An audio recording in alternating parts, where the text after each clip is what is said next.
C'est parti pour la 18e édition des Journées européennes des métiers d'art à Uzès. Sur la thématique sur le bout des doigts, on a des artisans qui sont plus motivés que jamais pour la mise en valeur des savoir-faire, la transmission auprès du jeune public. C'est une manifestation européenne qui permet au public de connaître ou de retrouver des savoir-faire ancestraux. Nous, à Uzès, pendant toute la manifestation, les artisans sont tous partants pour faire des démonstrations et de parler de toutes les étapes de leur travail. L'Office de la culture et la ville d'Uzès sont chaque année toujours très heureux de montrer les nombreux artisans d'art qui existent sur le territoire de l'Uzès.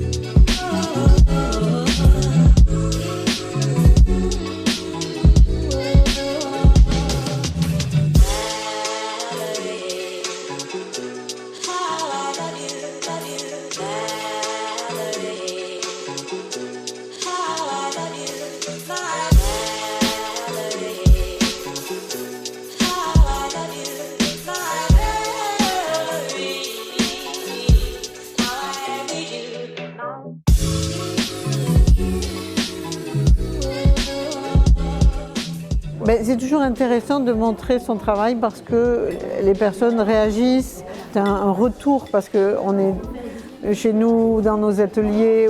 Et le fait d'exposer et de mettre en lumière ce qu'on fait, ça nous permet d'avoir un retour intéressant. Et ça nous indique un peu dans quel sens aller.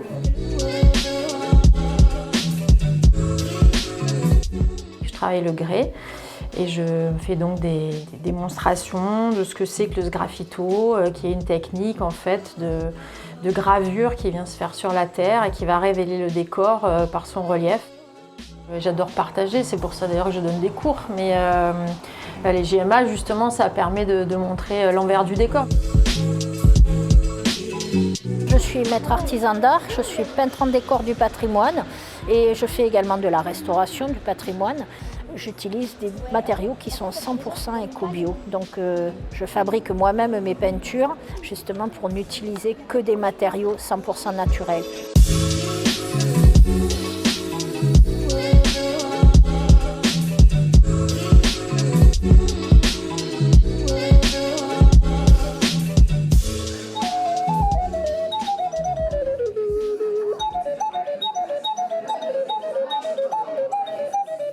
Moi, j'ai démarré en me disant tout ce que je vais fabriquer va faire un son.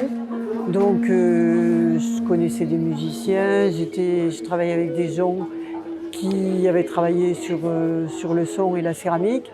Et j'ai dit, ce travail-là m'intéresse. Donc, je fabrique des instruments de musique, vent, percussion, cordes très peu, et des sculptures sonores aussi. Et en fait, il y a des instruments où les deux sont bien réunis équitablement.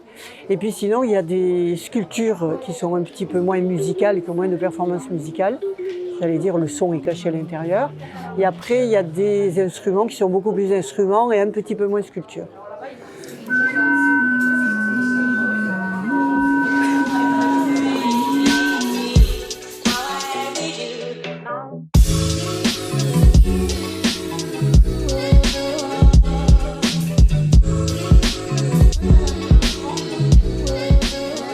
Ça leur donne l'occasion de se frotter à des activités que l'on ne fait pas forcément en classe. Et puis vraiment l'occasion d'interroger les artistes et peut-être faire naître des vocations, je ne sais pas. Ah oui, dès qu'on leur a dit qu'on venait, ah oui, c'est clair que là, ils sont dans leur élément. C'est vraiment le bel âge pour découvrir tout ça, oui. On a fait des dessins. On a fait de la peinture avec une dame. Ça nous fait du bien et puisque moi j'adore toucher tout ce qui est peinture, art et tout ça, moi j'aime bien. J'ai été invitée pour présenter la culture hawaïenne. L'enfant ou la personne prend la laine et justement utilise ses doigts comme aiguille. Dès qu'on connaît le premier geste, on continue et c'est vraiment quand ils voient le résultat final qu'ils sont émerveillés que c'est eux qui ont créé ça.